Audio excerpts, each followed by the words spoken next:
प्रभु यीशु मसीह के नाम से सबको जय मसीह की। आज का वचन है उत्पत्ति के किताब उसका 12 अध्याय पहला और दूसरा वचन।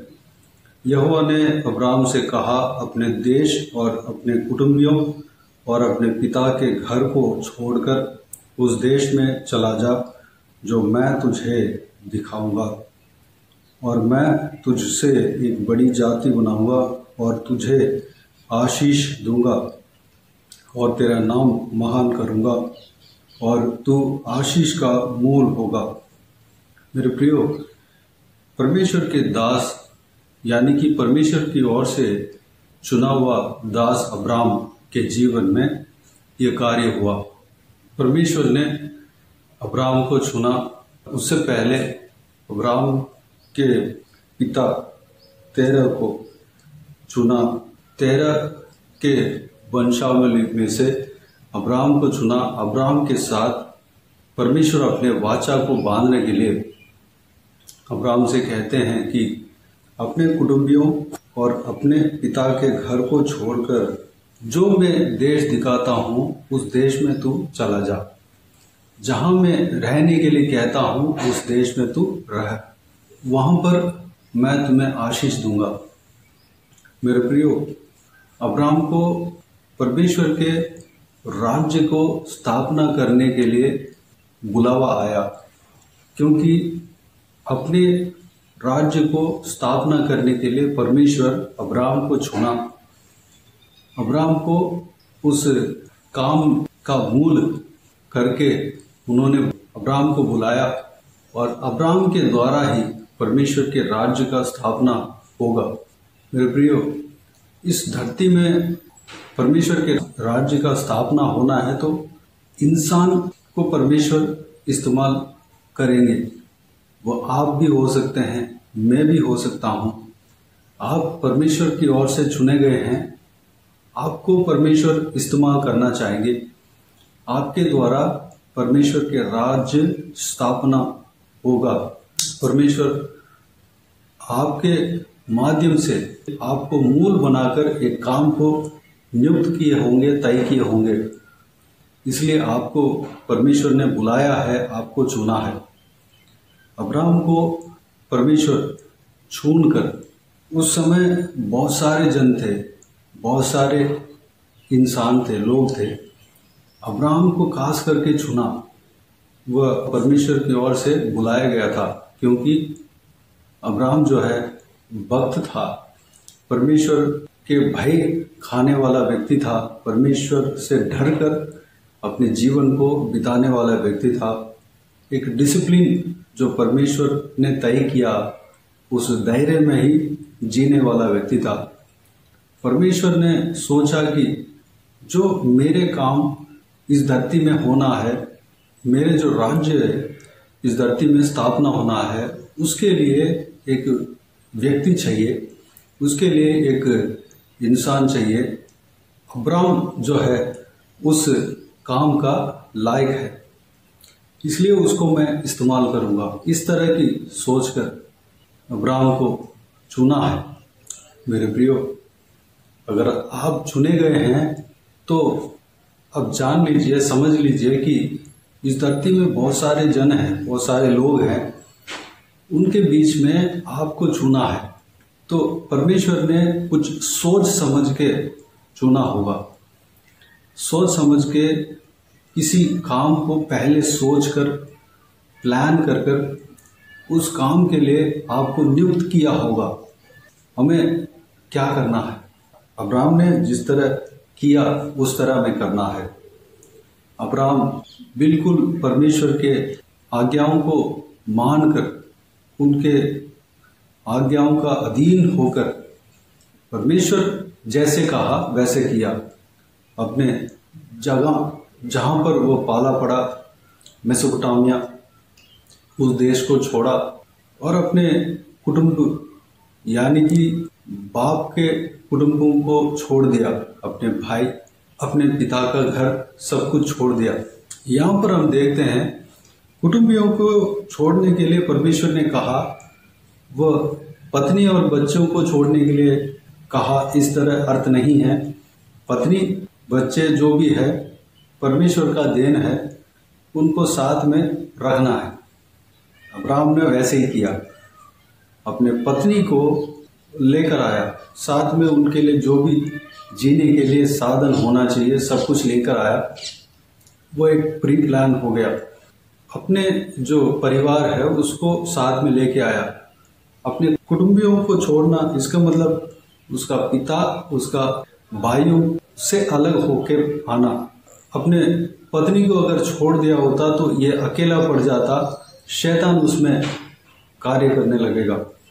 पत्नी को भी साथ लेकर आना ही परमेश्वर का प्लान था, मुद्दा था। परमेश्वर बाद में सारा और अब्राहम के बीच में संतान नहीं था, बाद में परमेश्वर ने संतान दिया।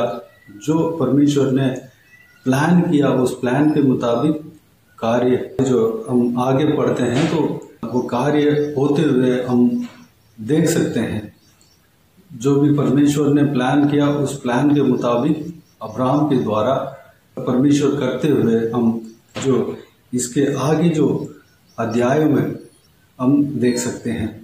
मेरे प्रियो, आप जो है परमेश्वर की ओर से चुने गए हैं, इसलिए आप बुलाए गए हैं। परमेश्वर ने किस लिए चुना है? एक काम को परमेश्वर ने सोच कर रखा है, आपके लिए सोच कर रखा है। उस काम को करने के लिए आपको चुना है। आप जो है परमेश्वर के लिए अवश्य ज़रूरत है। आपके द्वारा परमेश्वर कुछ काम को करना चाह रहा है, इसलिए आप जो है चुने गए हैं, बुलाए गए हैं। ज़रूर आप परमेश्वर के भय मानने वाला व्यक्ति है। आप परमेश्वर को जाने हो, वो भी परमेश्वर का मर्जी है। मेरे प्रियो, इस बुलाहट को हमें कम नहीं समझना है। जो परमेश्वर ने बुलाया है उस बुलाहट के अनुसार हमें चलना चाहिए। जैसे परमेश्वर आपको दर्शन देता है, कहते हैं, उस बुलाहट के अनुसार हमें चलना चाहिए। सबसे पहले परमेश्वर का भय मानकर हमें चलना है। परमेश्वर के भय मानना यानी कि बेसमेंट जो है उसमें स्ट्रांग रहना है। बेसमेंट क्या है? परमेश्वर के वचन को पढ़ना, प्रार्थना में लगे रहना, परमेश्वर की उपस्थिति में हमें लगे रहना, उपवास कर प्रार्थना करना, प्रभु को स्तुति आराधना करना, महिमा देना। ये जो रिश्ता है परमेश्वर के साथ, उस रिश्ते में हमें लगे रहना है, बने रहना है। परमेश्वर आपको कुछ काम देंगे। जो काम आपके लिए नियुक्त किया है उस काम को करने के लिए परमेश्वर आपके आगे द्वार को खोलेंगे और करने के लिए आपको पुश करेंगे या बताएंगे। परमेश्वर आपसे बात करेंगे या आपके मन में इच्छा डालेंगे, आपके मन में इंटरेस्ट डालेंगे। तो परमेश्वर के काम को परमेश्वर के वचन के अनुसार करना है। परमेश्वर जो बोला है उस बात के अनुसार करना है। मेरे प्रियो, परमेश्वर जो है अपने वचन के खिलाफ नहीं बोलता। अपने परमेश्वर जो भी बात करते हैं वचन के, यानी कि परमेश्वर जो नियम बताया है, व्यवस्था बताया है, उसका अंदर ही वो बोलेंगे, क्योंकि धर्मी परमेश्वर है, न्यायी परमेश्वर है। वचन के खिलाफ कभी नहीं बोलेंगे।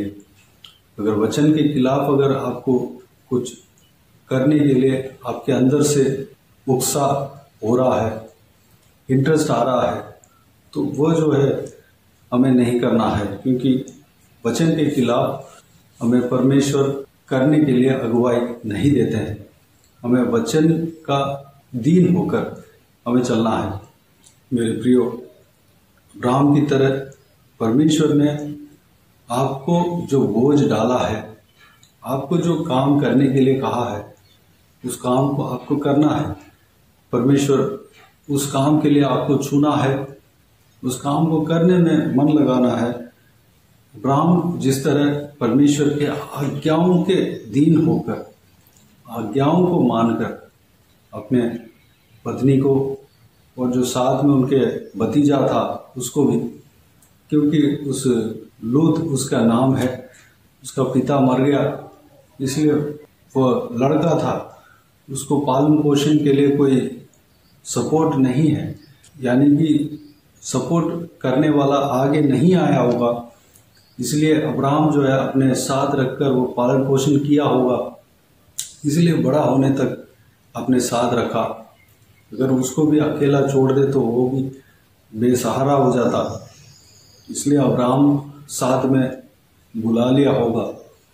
बाद में वो बड़ा होने के बाद, सेटल होने के बाद वह अपने परिवार से अलग कर दिया। मेरे प्रियो, परिवार बहुत महत्वपूर्ण है और परमेश्वर के आज्ञा बहुत सबसे पहला स्थान है। परमेश्वर के वचन के अंदर हमें चलना है, वचन के आड़ में हमें चलना है, वचन में हमें ध्यान देना है। परमेश्वर के जो आवाज़ है उसमें हमें ध्यान देना है, परमेश्वर के रिश्ते में बने रहना है। परमेश्वर जो भी काम करने के लिए कहते हैं उस काम को हमें करना है। परमेश्वर आप सबको आशीष दे। उस परमेश्वर के काम को करने के लिए हमेशा अपने हृदय को तैयार रखना है। तो परमेश्वर के बात को मानकर जब हम चलेंगे तो क्या होगा, दूसरा वचन में एक कार्य लिखा हुआ है, उस बात को हम कल के दिन में मनन करेंगे। आइए हम प्रार्थना में जाएं। स्वर्गीय पिता, दयालु परमेश्वर, आपको धन्यवाद देता हूँ आज की इस आपके बहुमूल्य वचन के लिए। आपको धन्यवाद देता हूँ परमेश्वर, बीते हुए दिनों में हमें संभाला, बचाया, सुरक्षित रखा। आपको धन्यवाद देता हूँ आज के दिन में अब्राहम के विषय में हमने मनन किया। पिता, अब्राहम को अपने राज्य को स्थापना करने के लिए उस व्यक्ति को आपने चुना, क्योंकि वह आपके भय मानकर चलने वाला व्यक्ति था। वो जो व्यक्ति भय मानता है वो भी आपकी इच्छा है, आपकी मर्जी है। परमेश्वर पिता, इस वीडियो को देखने वाले हर एक जनों को आपने चुना है, इसलिए पिता आपके वचन को सुन रहे हैं, आपसे रिश्ता बना रहे हैं, आपसे प्रार्थना कर रहे हैं। परमेश्वर, हर एक के जीवन में जो भी काम है उसको आप करने वाले हैं, धन्यवाद देता हूँ।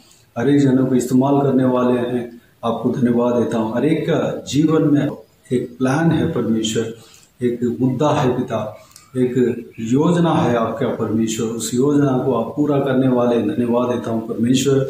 आपके राज्य को स्थापना करने के लिए हर एक जनों को आपने चुन लिया, आपको धन्यवाद देता हूँ परमेश्वर। हर एक जनों को इस्तेमाल करना पिताजी, हालेलुया। हर एक जन आपके बातों को मानकर, आपके आज्ञाओं को मानकर चलने के लिए अनुग्रह देना। छोटे से छोटे आज्ञा से लेकर बड़े से बढ़िया आज्ञा तक जो भी हो परमेश्वर, सब कुछ मानकर चलने पाए पिता। हर एक छोटी सी बात से लेकर बड़ी सी बात तक आपके आज्ञा को, आपके व्यवस्था को मानकर आप जैसे कहते हैं वैसे चलने पाए, अनुग्रह देना। जो बोझ आप देते हैं पिता, उस बोझ को समझकर उस बोझ के अनुसार, आपके वचन के अनुसार चलने पाए, करने पाए पिता, अनुग्रह देना। हर एक जनों का हृदय में बात करना, हर एक का जीवन में आप कार्य करना पिता, हर एक को बहुतायत से इस्तेमाल करना पिता, धन्यवाद।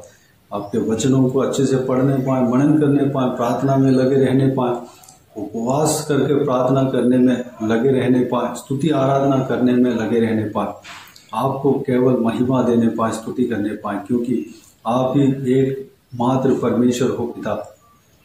धन्यवाद देता हूँ। बाकी सारे बातों को आपके हाथों में सौंपते हैं। जो भी जन इस वीडियो को देख रहे हैं उन सभी के जीवन में कार्य करना, किसी को भी कोई भी कमी कटी ना होने देना, भरपूर आशीष देना। कोई भी जन बीमार हो उनको आपके हाथों में सौंपते हैं, उन्हें छूना, चंगा करना प्रभु यीशु मसीह के नाम से चंगा होने पाए। अगर किसी को दुख हो, तकलीफ हो, सारा दुख तकलीफ को दूर करना, परेशानी को दूर करना, आंसू को पोंछना, जिनको जो कुछ भी प्रार्थना का विषय हो सारा प्रार्थना का विषय का उत्तर देना। महिलाओं को आपके हाथों में सौंपते हैं, छोटे बच्चों को आपके हाथों में सौंपते हैं, बुजुर्ग व्यक्तियों को आपके हाथों में सौंपते हैं। हर एक के संग रहना, सुरक्षित रखना पिता, हर एक का काम में आशीष देना। बुजुर्ग व्यक्तियों के संग रहना पिता, उनके शरीर में बल देना, ताकत देना परमेश्वर, स्टैमिना देना। छोटे बच्चों को आपके हाथ में सौंपते हैं, आशीष देना, उनके पढ़ाई लिखाई में आशीष देना, बुराई से बचाना, आपके लव से छिपाना पिता। सारे बातों को आपके हाथों में सौंपते हैं, हर एक के संग रहेंगे। धन्यवाद देता हूँ पिता। जो भी बिजनेस करते हैं, नौकरी करते हैं, पढ़ाई करते हैं, घर में जो भी काम करते हैं, सारा कामों में आशीष देना, आगे बढ़ाना।